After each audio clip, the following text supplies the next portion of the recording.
Fitaccen mawaƙin nan wato Kawu ɗan sarki ya sake sakar muku wato sabuwar waƙa saucewa laƙabi da cikin zuciyata. To mai sauraro assalamu alaikum, barkamu da sake saduwa a wannan tasha ta mai suna Kani Today TV. Mai sauraro idan wannan shine zuwan ka na farko, dan Allah ka daure ka danna mana subscribe, sannan ka danna mana alamar ƙararrawa.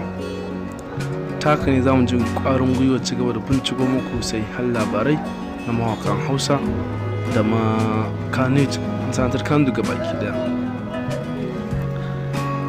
Shahararren mawaƙin na mata Kawu ɗan sarki wanda ya fice ki taka muhimmiyar rawarsa a yanzu, wanda ma a sauran mawaƙa ma ya danne wasu mawaƙa daga ciki, wanda shine da yake taka muhimmiyar rawarsa a yanzu. Ya sake sakar muku da sabuwar waƙa saucewa laƙabi da cikin zuciyata.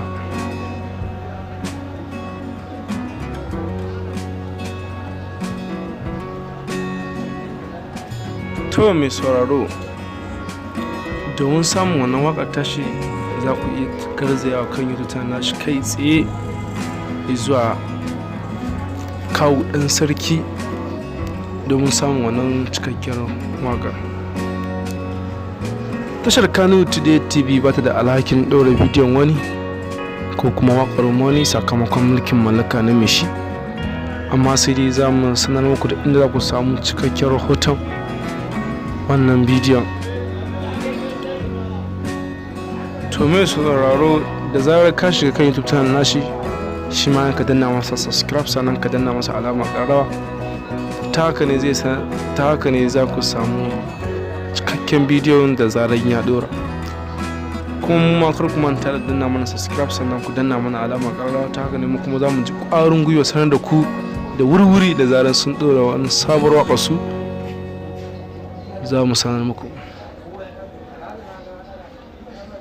Kawu ɗan sarki ya kasance ya iya waƙa wajen iya furta kalaman soyayya da kuma sanyaya zuciyar masoya, wanda ta kai har yanzu shine best of mawaƙa a jihar,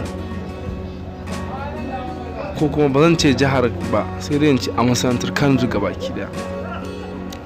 To mai sauraro, domin tabbatar da haka sai ku tafi kan Google ku yi research, za ku tabbatar da abin da nake nufi da kuma yanayin waƙoƙinsa. To mai sauraro, kada ku manta fa da danna mana subscribe, sannan ku danna mana alamar ƙararrawa. Ta haka ne za mu ji ƙwarin gwiwar binciko muku sahihan labarai na mawaƙan Hausa da kuma 'yan nanaye. Ku kasance tashar Kani Today TV. Kani Today TV. Kar ku manta da danna mana subscribe.